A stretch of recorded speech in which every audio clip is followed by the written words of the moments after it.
Hello नमस्कार दर्शकवृन्द, तपाईहरुको माझमा हामी आज एउटा Redmi 9A मोबाइल लिएर आएका छौं।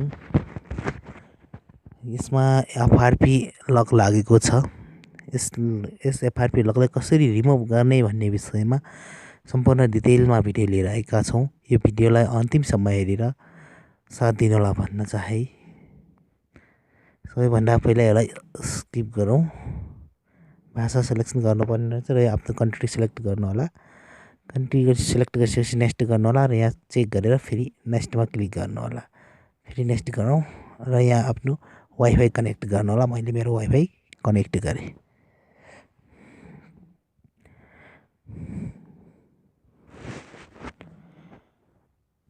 यसरी यो वाइफाई कनेक्ट गरिसकेपछि मैले तपाईलाई एफआरपी लागेको छ कि छैन भन्ने कुरो मैले तपाईहरुलाई देखाउन गइरहेको छु। हेर्नु होला, देख्न सक्नुहुन्छ।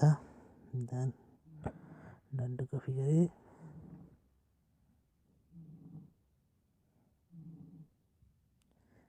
गुगल एकाउन्ट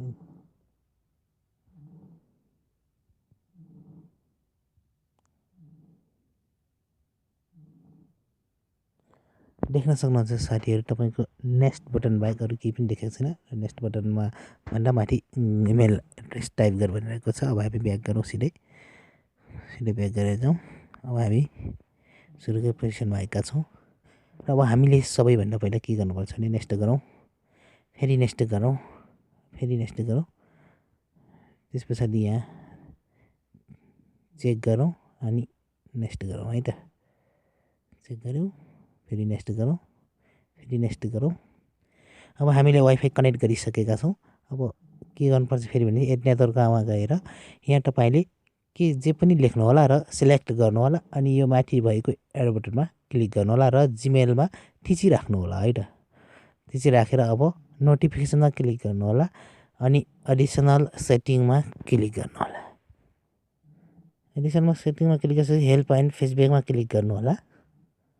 अब तपाईले यहाँ चाहिँ टाइप गर्नुपर्ने हुन्छ delete or disable apps on Android भन्ने छ।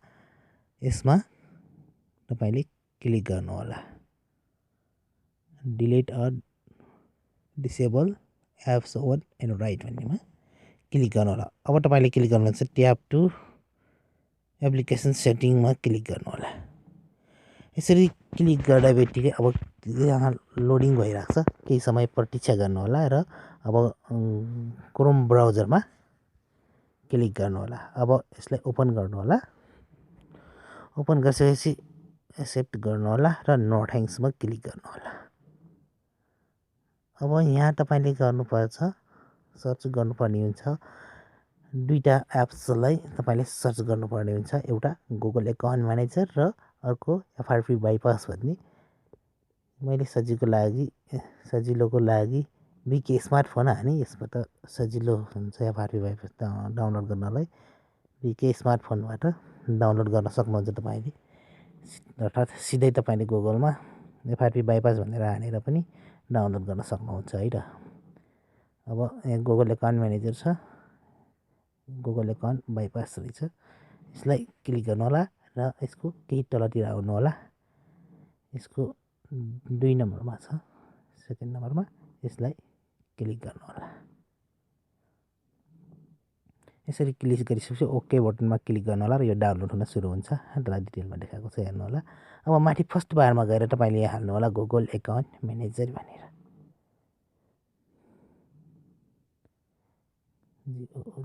गुगल एकाउन्ट म्यानेजर हानेर सर्च गर्नु होला। अब सर्च गरिसकेपछि केही तलको एउटा लिङ्कमा मैले यो लिङ्कमा क्लिक गरेँ। यसमा क्लिक गर्नु होला। अब डाउनलोड एपिकेमा क्लिक गर्नु होला।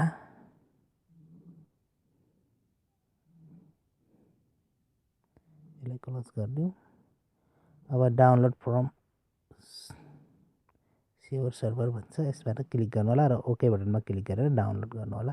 अब डिटेलमा क्लिक गरेर यसको डाउनलोड कति भयो भनेर हेर्न सक्नुहुन्छ। हाम्रो एफआरपी बाइपास चाहिँ डाउनलोड भइसकेको छ। हामीले सबैभन्दा पहिला चाहिँ गुगल एकाउन्ट म्यानेजरलाई नै इन्स्टल गर्नुपर्ने हुन्छ है त।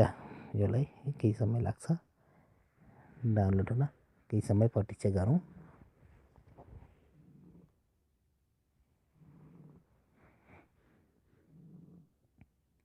देख्न सक्नुहुन्छ गुगल एकाउन्ट म्यानेजर हाम्रो डाउनलोड भइसकेको छ। अब हामी यसलाई इन्स्टल गरौँ। सेटिङमा गएर यसलाई अन गरौँ, अलो गरौँ र यहाँ केही समय प्रतीक्षा गर्नु होला। 10 सेकेन्ड टाइम मागिरहेको छ। 10 सेकेन्ड पर्खिनु होला। अब 10 सेकेन्ड पर्खिसके पछाडि ओके गर्नु होला। सरी, माथि चेक गरेर ओके गर्नु होला। चेक गर्नु होला र ओके गर्नु होला। अब इन्स्टल गरौँ।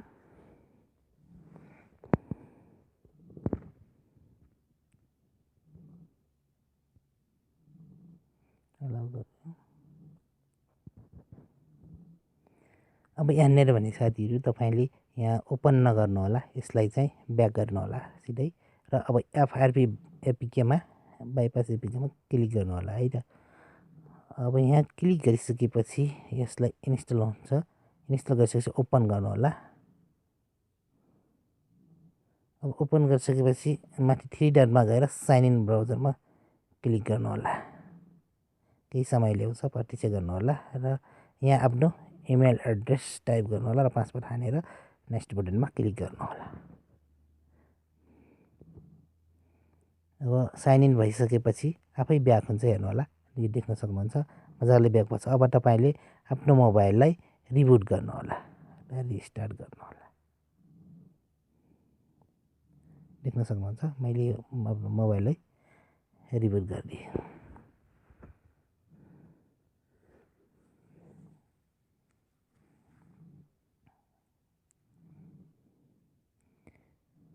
अब यसलाई रिबुट हुन केही समय ल्याउँछ, प्रतीक्षा गर्नु होला।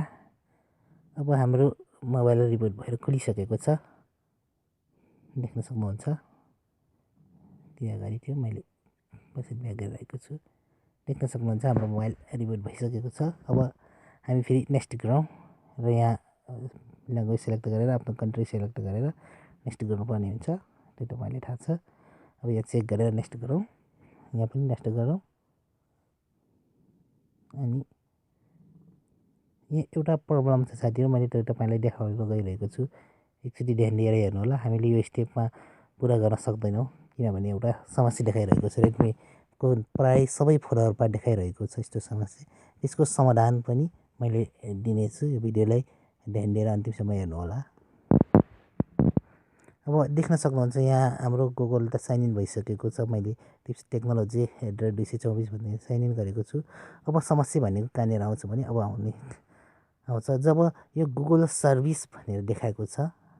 देख्न सक्नुहुन्छ यो चाहिँ अब यहाँनिर आएर धेरै समयसम्म, चाहे 2-3 घन्टा 2-3 दिन राखे पनि घुमि नै राख्छ, केही पनि हुँदैन। केही अगाडि पछाडि केही पनि भन्दैन। त्यसैले यसको समस्याको समाधानको लागि मैले यो भिडियो बनाएको छु। विशेष गरी हेर्नु होला।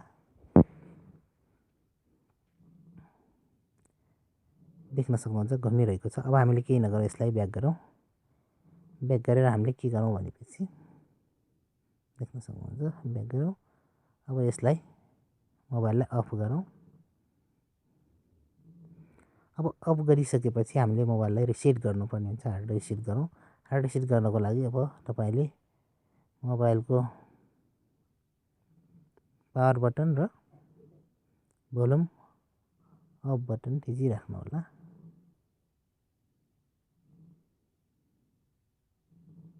भोल्युम प्लस बटन है, अफ बटन थिचिराख्नु होला। अब छोडिदिनु होला र पावर बटन चाहिँ भोल्युम बटन चाहिँ थिचिराख्नु होला। पावर बटनलाई छोडिदिनु होला। केही समयपछि यस्तो खालको इन्टरफेसमा आउनेछ। अब यहाँ वेब डाटामा क्लिक गर्नु होला। भोल्युम डाउन बटनले तल राखेर भोल्युम डाउन बटनलाई थिच्नु होला र पावर बटन थिचेर ओके गर्नु होला। अनि फेरि यसको देखेको रहेनछ। अब हामीले रिसेट गरिसकेका छौँ। अब रिसेट गरिसकेपछि हामीले मोबाइललाई रिबुट गर्नुपर्ने हुन्छ। रिबुट गर्नु होला। रिबुट हुनलाई केही समय लाग्छ, प्रतीक्षा गर्नु होला।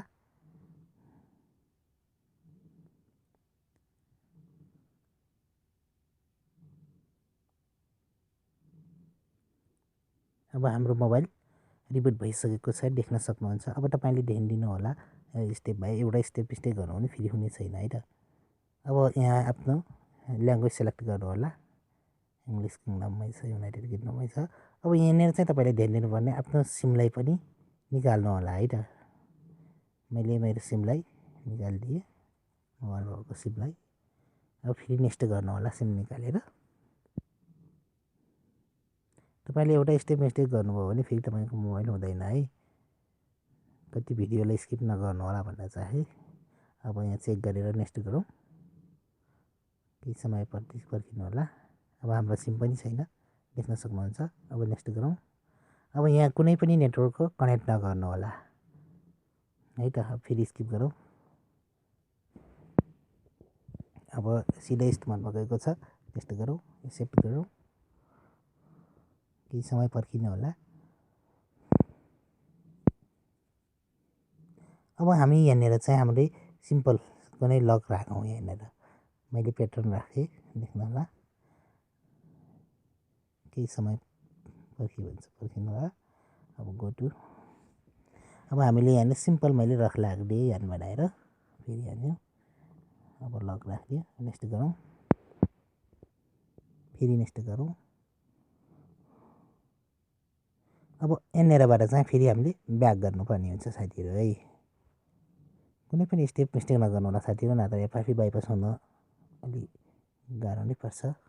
अब हामीले के गर्नुपर्छ भने, सरी मैले धेरै ब्याक गरेछु। अब हामी फेरि नेक्स्ट गरौँ, नेक्स्ट गरौँ।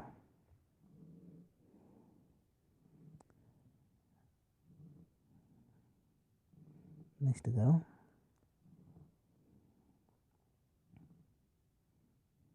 फेरि नेक्स्ट गरौँ। र अब यहाँनिर चाहिँ हामीले एउटा आफ्नो वाइफाई कनेक्ट गर्नु होला। मैले मेरो वाइफाई कनेक्ट गरेँ है त। वाइफाई कनेक्ट गरेर कनेक्ट गर्नु होला। तपाईँको आफ्नो वाइफाई कनेक्ट गर्नु होला।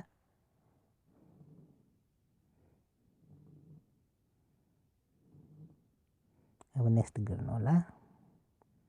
केही समय ल्याउँछ, प्रतीक्षा गर्नु होला। अब डन्ट कपी गर्नु होला। फेरि केही समय ल्याउँछ, प्रतीक्षा गर्नु होला। अब यहाँनिर चाहिँ सिधै आफ्नो लक तपाईँले जो राख्नु भएको त्यो लक हान्नु होला र मोबाइल नेक्स्टमा आइहाल्छ। अब स्किप गर्नु होला।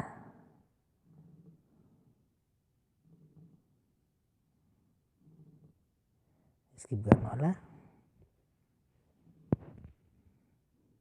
Next more accept accept.